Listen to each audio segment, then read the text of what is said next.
Oke, assalamualaikum warahmatullahi wabarakatuh. Kali ini saya akan menjelaskan bagaimana setting AP PTMP yang bagus dan stabil ya. Jadi saya di sini menggunakan LHG5ND ya, yang sudah saya upgrade ke level 4, makanya bisa untuk PTMP ya. Yang pertama itu teman-teman harus menggunakan channel sesuai kebutuhannya.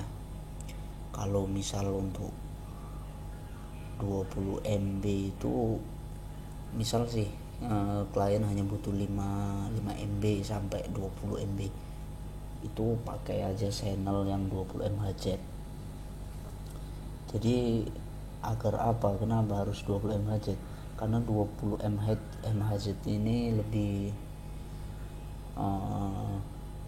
bukaan channelnya itu lebih kecil, jadi lebih minim interferensi. Jadi kita jangan selalu berpikir pakai channel 40, channel 80. Nah, memang secara teoritis itu, kalau kita bicara teori, semakin besar channel yang kita pakai, throughputnya semakin besar gitu ya. Tapi berbeda cerita kalau kita di lapangan, semakin besar channel yang kita setting, itu semakin banyak gangguan yang dimaksud itu intervensi ya. Karena mungkin radio kita sudah kotor, udara kita sudah kotor, tapi kalau kita main di pedalaman, mungkin gak ada lawan atau gak ada radio lain, silahkan pakai AC 580 MHz ya, throughputnya jelas besar yang bisa lewat. Tapi kembali lagi dengan kondisi link kita bersih atau enggak gitu kan. Jadi saya sambil ngopi dulu ya guys. Nah, lalu untuk PTMP itu saya mau kasih tahu juga, PTMP itu atau access point kalau sudah menghandle lebih dari satu klien atau satu stasiun, apabila ada klien yang connect ke HP ini dengan sinyal jelek, misal sinyal 80 ya, contohlah ini saya ada registrationnya, ini kan sinyalnya 7262. Jadi jika ada nanti tambah stasiun lagi misal dengan sinyal 80, nah dengan sinyal yang sudah bagus ini nanti akan ikut hancur ya, ikut rusak gara-gara satu klien yang jelek tadi. Satu klien yang sinyalnya jelek itu maka akan mengganggu yang lain. Kenapa bisa seperti itu? Karena cara kerja sebuah access point ini itu dia menerima request dan mengirimkan paket ya. Jadi begitu dia mendengarkan klien request, menerima request, dia mengirimkan balik gitu kan. Jadi access point ini mengirim satu-satu ya, kirim 1, kirim 2, kirim 3, kirim 4, kirim 5 sampai berapa jumlah stasiun. Jadi nggak langsung ngirim sekaligus, tidak. Jadi ketika ada yang sinyal yang jelek, maka yang lain harus menunggu. Mungkin ada paket yang gagal dikirim karena sinyalnya jelek, maka klien kan ikut nunggu juga, jadi lama. Jadi bukan sekaligus kirim, enggak. Access point ini cara kerjanya kirim satu-satu. Jadi ketika ada satu yang jelek, jadi satu yang sinyalnya jelek, yang bagus ini kan otomatis nunggu juga yang jelek ini kan gitu. Maka dari itu, apabila ada satu klien yang jelek, maka akan mengganggu semuanya. Jadi bagaimana cara mengatasinya?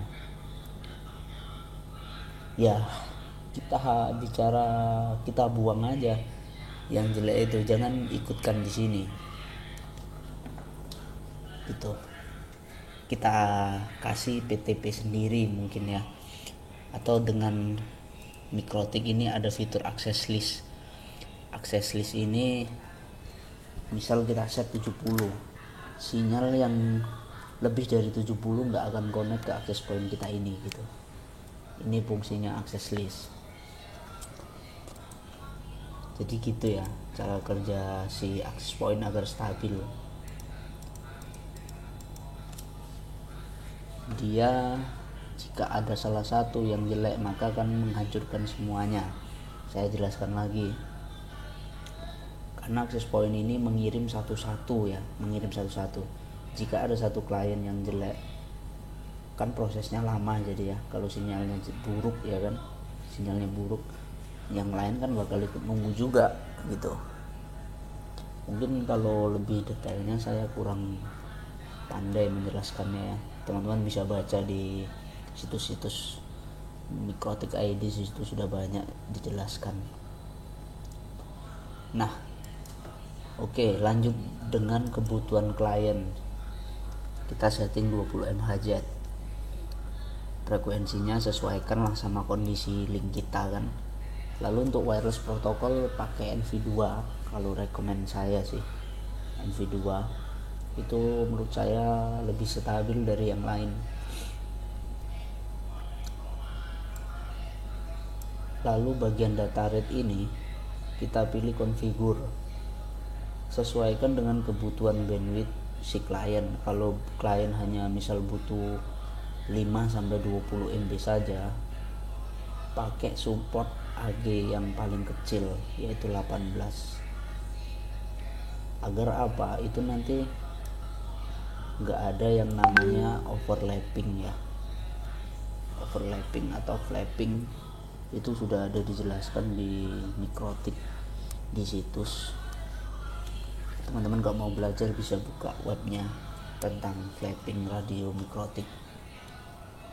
Ini diatur, nanti di sisi klien juga di set seperti itu ya, disamain gitu. Kalau ini di checklist sampai 18, di klien juga 18 gitu. Lalu MCS nya juga saya pakai MCS 5 ini ya.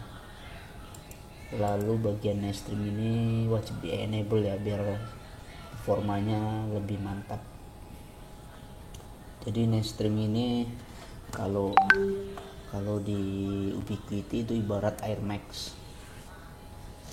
Kalau Mikrotik punya Nestream, TP-Link punya Maxstream, Ubiquiti punya Air Max.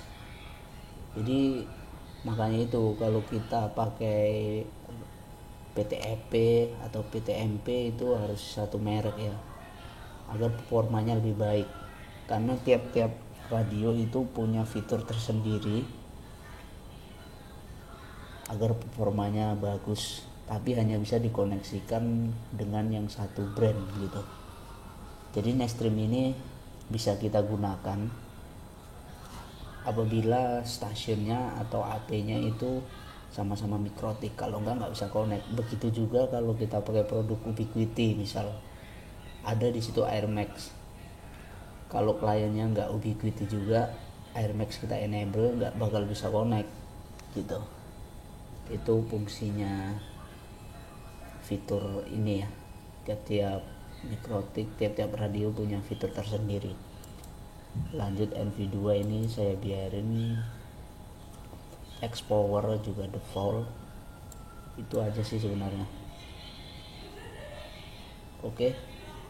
Assalamualaikum warahmatullahi wabarakatuh.